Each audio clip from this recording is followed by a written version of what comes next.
বিজ্ঞান বলছে যখন এই লাশটার বয়স 17 দিন হয়ে যায়, এই 17 দিন পর্যন্ত লাশটা শুধু ফুলতে থাকে, পেটটা শুধু ফুলতে থাকে।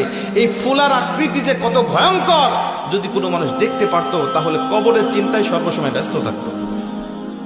ফুলতে ফুলতে ফুলতে ফুলতে একেবারে যখন লাস্ট স্টেপে পৌঁছে যায়, তখন তার শরীরটা বিকট আওয়াজের সাথে ব্রাস্ট হয়ে তার পেটটা ফেটে যায়, এবং ভিতরে যত নাড়ি ভুঁড়ি আছে সবকিছুই পচা গলা নাড়ি ভুঁড়িগুলো বের হতে থাকে, এবং এগুলো পোকারা খুব আনন্দের সাথে এগুলো খাইতে থাকে।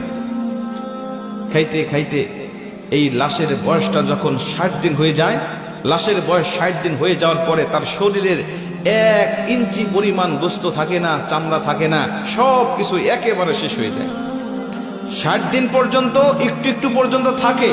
60 দিন যখন হয়ে যাবে, আপনার শরীরে কোনো চামড়া থাকবে না, কোনো গোস্ত থাকবে না, কোনো চর্বি থাকবে না, কোনো রগ থাকবে না, কিচ্ছু থাকবে না, শুধুমাত্র হাড্ডি পড়ে থাকবে।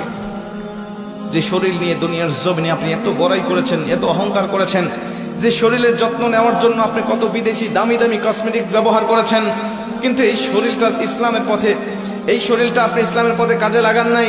এই শরীরটা আপনি কখনো আল্লাহ পাকের দেওয়া শরীর, আল্লাহ পাকের জন্য আপনি কখনো ব্যবহার করেন নাই। হারাম হালাল তাওয়াক্কা না করে সবসময় আপনি ব্যস্ত রেখেছেন। আপনার এই শরীরটা 60 দিনের মধ্যে শেষ হয়ে যাবে, আর অবশিষ্ট কিছুই থাকবে না। বিজ্ঞান বলছে এই লাশের বয়সটা যখন 90 দিন হয়ে যায়, তখন এতদিন পর্যন্ত এই হাড়গুলো একসাথে ছিল, জোড়া জোড়া ছিল, এক একটা গিরার সঙ্গে আরেকটা গিরা লাগানো ছিল, কিন্তু 90 দিন যখন পার হয়ে যায়, তখন এই গিরা